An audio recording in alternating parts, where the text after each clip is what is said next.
Миллиондогон мусулмандардын жүрөгүнөн түнөк тапкан, Алланын элчисине болгон сагынычтар, кусалыктын көз жаштары тамган пайгамбарыбыздын куттуу мечити тууралуу колдон келишинче баяндап берүүгө аракет кылам. Бүгүн 16 февраль 2022 жыл Мадина шаары. Аба ырайы Меккеге караганда бир аз салкыныраак. Медина шаарынын так ортосунда жайгашкан Набави мечитин пайгамбарыбыз Мадинага көчүп келген жылы, башкача айтканда хижранын 1-жылы Роббиул Ауал айында, милади жыл санагы боюнча 628 жылы түптөгөн. Бул убакытка чейин мединалык мусулмандар ушул мечиттин ордуна чогулуп намаз окуп жүрүшкөн. Пайгамбарыбыз Мадинага жаңы кирип келгенде, бул шаардын ар бир тургуну пайгамбарыбызды өз үйүнө чакырып коноктогусу келди. Менин үйүмдө калыңыз деп баары өтүнүп жатышты. Бирок пайгамбарыбыздын акылмандыгы жана калыстыгы эч кимди капа кылган жок. Төөмдү кое бергиле, ал жараткандын өкүмү менен бара берсин деди. Ошентип пайгамбарыбыздын төөсү дал ушул мечиттин ордуна барып чөктү. Пайгамбарыбыз саллаллаху алейхи вассалам Мадинага келгенде, алгач ага жакын жерде Куба мечитин курган. Ал убакытта Ясрип деп аталган Мадинага киргенде, төөсү ушул мусулмандар намаз окуп жүргөн жерге келип чөккөн. Кийин бул жерди эки баладан сатып алып мечит курган. Мечиттин узуну 35, туурасы 30 метрдей өлчөмдө болгон. Мечиттин 3 эшиги болгон. Мечиттин пайдыбалы таштан, дубалы чоподон, түркүктөрү курма дарагынын өзөгүнөн болуп, үстү курманын бутактары менен жабылган. Мечит пайгамбарыбыздын заманынан кийин Абу Бакырдын, Умардын, Усмандын, Алинин жана Умавия, Аббасия, Усмания халифалыктарында оңдоп түзөтүп турган. Хижранын 91-жылында Омар ибн Абдулазиз Айша энебиздин бөлмөсүн курчатып, мечитти чоңойткон жана анын үстүнө жашыл күмбөздү койдурган.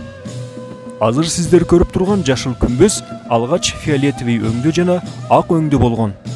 Жашыл өң бейиштин өңүндөй деген түшүнүктүн негизинде жашыл өңгө боюлуп, мечиттин килемдери да жашыл өңдө.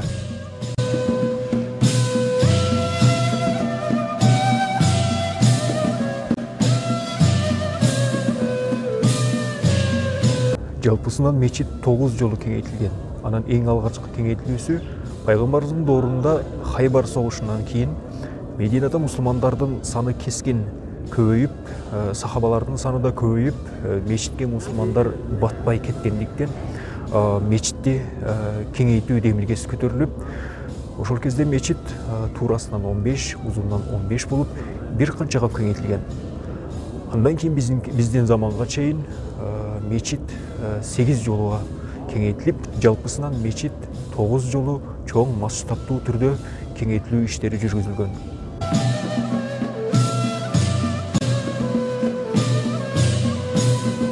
Мечиттин азыркы абалы.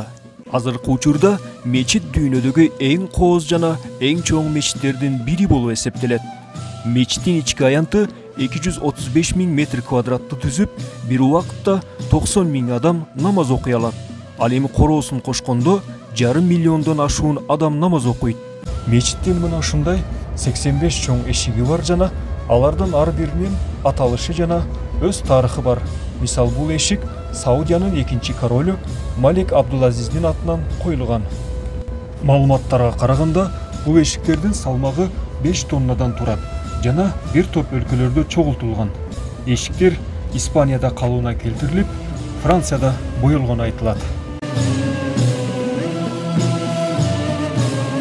Мечиттин короосунда 690 суу ичүүчү түтүк. Ал эми жер төлөөсүндө 1890 daarаткана, 5600 daarат алуучу жай адамдарга кызмат кылат. Жер алдындагы 6 өткөлү бар унаа-жайга бир убакытта 4444 автоунаа сыят. Мечиттин короосунда бир канча чатырчалар өзү ачылып жабылуучу механизм менен иштеп турат.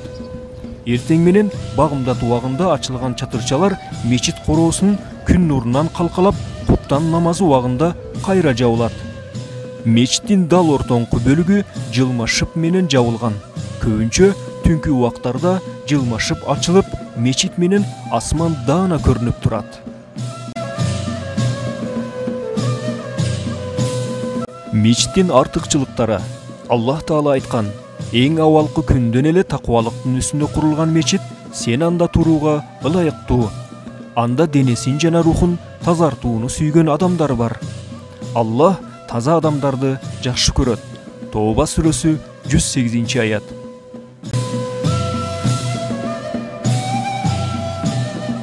Пайгамбарыбыз саллаллаху алейхи вассалам айткан: "Үч гана мечитке атайын даярданып барып намаз окууга болот" деген.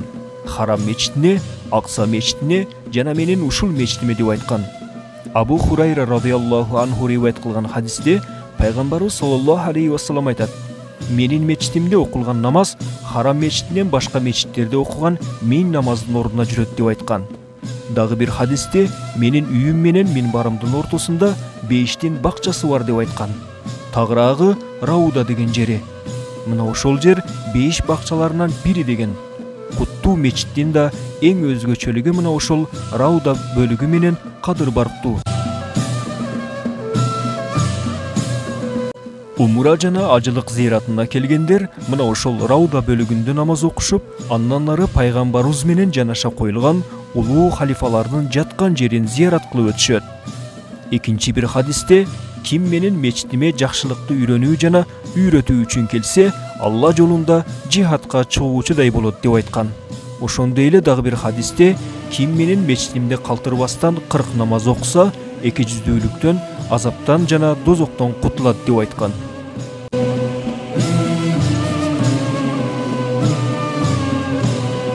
Ошентип Набави мечити пайгамбарыбыз Ясрибке көчүп келгенден 7 айдан кийин салынып бүткөн. Анда окулган алгачкы намаздан соң пайгамбарыбыз минбарга чыгып хутба окуйт. Пайгамбарыбыздын хутбасы төмөндөгүчө: "Чындыгында Аллахка мактоолор болсун, даңк болсун. Мен аны улуулайм жана андан гана жардам сурайм. Ага нафсибизди жамандыктан сактоосун сурап кайрыламын. Аллах кимди туура жолго салса, аны эч ким адаштыра албайт. Кимди адаштырса, аны эч ким түз жолго сала албайт. Мен Аллахтан башка Кудай жана ага теңдеш жоктугуна кепилдик берем. Эң жакшы сөз бул ырайымдуу жана улуу Аллахтын китеби. Адамдардын сөзүнөн Аллахтын сөзүн абзел көрүп, Аллах аны караңгылыктан сууруп, исламга киргизип, китеби менен жүрөгүн бекемдегенди жалгысын. Чындыгында Аллахтын сөзү эң жакшы жана көркөм сөз. Аллах сүйгөндү сүйгүлө, Аллахты чен жүрөгүңөр менен сүйгүлө жана анын сөздөрүн окуп, өзүн эстөөдөн талыкпагыла. Аны четке какпагыла, анткени аны Аллах жараткандардын арасынан тандаган. Аллах аны адам баласынан амалдарынан эң сонуну, адал жана арам тууралуу айтылган эң асыл сөз деген. Аллахка гана моюн сунгула, жана ага эч нерсени кошпогула. Калыс болгула жана Аллахка оозуңар менен чындыкты гана сүйлөгүлө. Бири-бириңерди Аллахтын рухунда сүйгүлө.